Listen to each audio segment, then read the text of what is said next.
Bien, merci. Alors, Madame Flambard, une réaction par rapport aux élèves indécis? Les élèves indécis ne sont pas forcément des élèves en perdition, et loin de là. Ce sont souvent d'ailleurs des élèves qui ont beaucoup de possibilités. Ça peut être aussi quelquefois des élèves qui ont perdu des possibilités, mais souvent ce sont des élèves qui ont beaucoup de possibilités. Et donc il ne faut pas d'angoisse, il faut essayer de parler le plus possible, d'évoquer ces problèmes auprès des adultes compétents et d'essayer de trouver une voie qui permette de garder l'éventail le plus large possible, le plus longtemps possible. Je pense que c'est la meilleure des solutions, puisque ça permet justement d'éviter les inconvénients que nous avons vus là, à l'instant avec le reportage, c'est-à-dire d'avoir des élèves qui sont embarqués dans une filière qu'ils n'ont pas véritablement souhaité, ou bien par paresse, ou bien parce qu'ils n'ont pas fait les bons choix au bon moment. Donc c'est pourquoi la période de 5e est si importante. Encore une fois, il faut en parler le plus possible pour éviter ce genre de situation.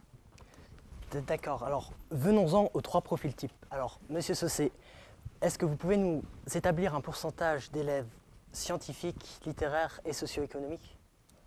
C'est pas très difficile, c'est un tiers, un tiers, un tiers.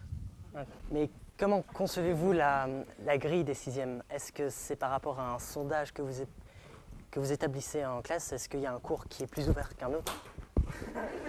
Il n'y a pas de cours plus ouverts que les autres. Ce sont des sondages qui sont faits au départ et ensuite, en fonction du choix des élèves, on établit des grilles scientifiques, littéraires, socio-économiques, parfois artistiques. C'est assez rare, mais parfois artistiques. Avez-vous un conseil à donner par rapport aux options mêmes? Par exemple, ne pas prendre le minimum de périodes ou une certaine cohérence dans les choix. Il vaut toujours mieux prendre un peu plus de périodes que le minimum, parce que ça permet de pouvoir changer d'option en fin de 6e pour entrer en 7e. Est-ce que je peux intervenir là-dessus? C'est bon? Est-ce que je peux intervenir là-dessus? Bien sûr. Non, moi j'aimerais dire, parce que j'ai pris le maximum de périodes, 36 périodes, donc je dois quand même avouer que c'est assez lourd. Et voilà, donc quand même, j'aimerais dire un peu à ceux qui vont faire le choix de prendre 36 périodes l'année prochaine, de réfléchir un petit peu, parce que c'est quand même très lourd. Par exemple, le mardi, j'ai 9 périodes d'affilée, je ne mange pas. Donc, enfin, je mange en classe, un sandwich, donc bon. Et le mercredi, je finis à 2h30, enfin 2h10, pour être précis. Donc, c'était quand même un programme assez lourd, et j'ai pas beaucoup de temps à l'extérieur. Parce que mes matières ne me permettent pas trop de faire plus les devoirs.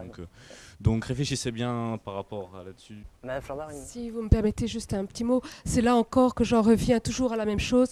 Il faut se connaître, c'est-à-dire est-ce que je suis capable d'assumer 36 heures de cours? C'est beaucoup, c'est lourd, on prévient les élèves la plupart du temps. Donc est-ce que je suis capable de le faire? Est-ce que j'en ai vraiment envie? Parce que c'est bien sûr la détermination, l'envie, le désir de faire un certain type d'études qui va donner de l'essence au moteur. Mais si il n'y a pas ça, ça ne sert à rien de se surcharger. En revanche, effectivement, éviter, comme le disait M. Saucé, le minimum, parce que là, on se met en grande difficulté si l'une des matières choisies n'est pas tout à fait la bonne.